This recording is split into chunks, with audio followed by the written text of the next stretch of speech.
Hello বন্ধুরা, welcome back to my channel রাখি ভাওয়াল। আজ আমি ফলি মাছের একটা রেসিপি নিয়ে চলে এলাম।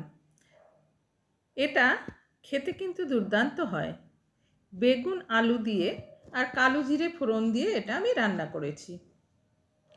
দেখো, ফলি মাছের পিসগুলো কিন্তু বেশ বড় সাইজের, অনেকটাই চিতল মাছের মতো।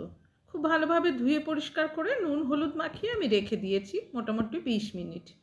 কড়াই বসিয়ে তাতে দেখো পরিমাণ মতো আমি সর্ষের তেল দিয়ে দিয়েছি। এই তেলেই আমি এবার মাছগুলো ভেজে নেব।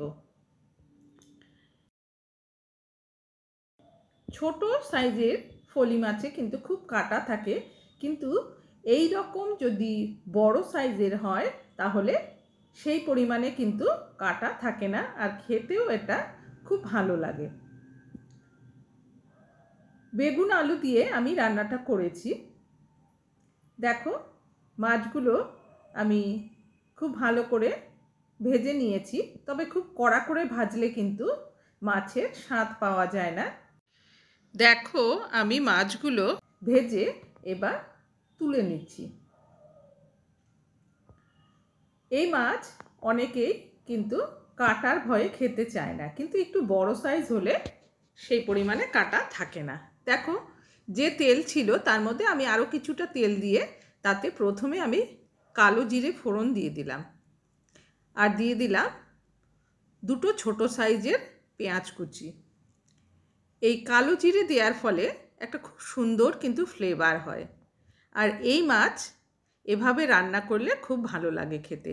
দেখো, আমি দুটো আলু আর একটা বেগুন লম্বা করে পাতলা সাইজ করে কেটে নিয়েছিলাম, দিয়ে তাতে পরিমাণ মতো নুন এবং হলুদ দিয়ে আমি দেখো নেড়ে চেড়ে নিচ্ছি। এগুলোকে ভালো করে ভেজে নিতে হবে। সামান্য একটু আমি এর মধ্যে নেড়ে চেড়ে নিয়ে আমি একটু জলের ছিটে দিয়ে নেব। তাহলে কি হবে বলো তো, মানে এটা সেদ্ধ হতে একটু টাইম কিন্তু কম লাগবে। দেখো, আমি জলের ছিটে দিয়ে নেড়ে চেড়ে নিয়ে এবার আমি একটু ঢেকে দেব। ঢেকে দিলে রান্না হতে কিন্তু একটু সময়ও কম লাগে, আর আমাদের গ্যাসেরও সাশ্রয় হয়ে থাকে।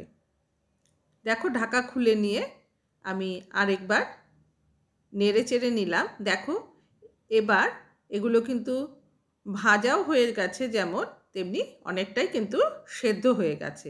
এবার আমি এর মধ্যে মশলা দিয়ে দেব।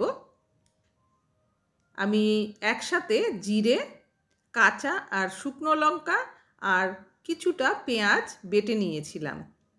মোটামুটি 1.5 টেবিল স্পুন মতো আমি মশলা দিয়ে দিলাম, আর মিক্সিং জারে একটু জল দিয়ে সেই জল আমি দিয়ে দিলাম। ভালো করে নেড়ে চেড়ে এবার মশলার সাথে বেগুন এবং আলু খুব ভালোভাবে কষিয়ে নেব। দেখো বন্ধুরা, আমার বেশ ভালোভাবে কিন্তু মশলার সাথে সবজিগুলো কষানো হয়ে গেছে। এবার আমি এর মধ্যে পরিমাণ মতো জল দিয়ে দেব। এটা আমি কিন্তু মাখা মাখা রাখবো না, একটু ঝোল রাখবো। বেগুন আলু দিয়ে আর এই কালো জিরে ফোড়ন, আমি পেঁয়াজও দিয়েছি, এটা কিন্তু একটু ঝোল রাখলে খেতে ভালো লাগে।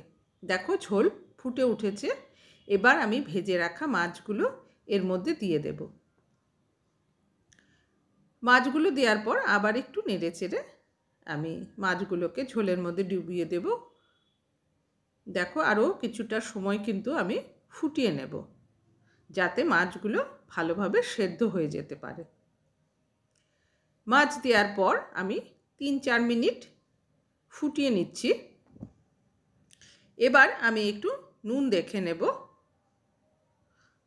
সামান্য নুন আমি দিয়ে দিচ্ছি, আমার কম মনে হচ্ছে, তাই সামান্য নুন দিয়ে আবার নেড়ে চেড়ে আমি আরও একটু ফুটিয়ে নেব। ফুটিয়ে নেওয়ার পর আমি মোটামুটি 2 মিনিট মতো ফুটিয়ে নিলাম। এখন একেবারে লো ফ্লেমে রেখে এবার আমি 1 মিনিট ঢেকে রেখে দেব।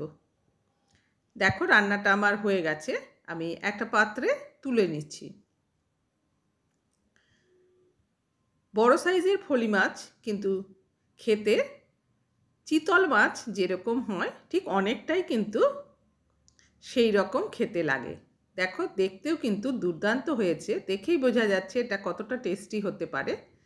তোমরা কাটার ভয়ে যারা ফলি মাছ খেতে চাও না, এভাবে একবার রান্না করে খেয়ে দেখো, দুর্দান্ত হয়। আর আমাকে কমেন্ট করে জানিও তোমরা তোমাদের ভিডিওটি কেমন লেগেছে।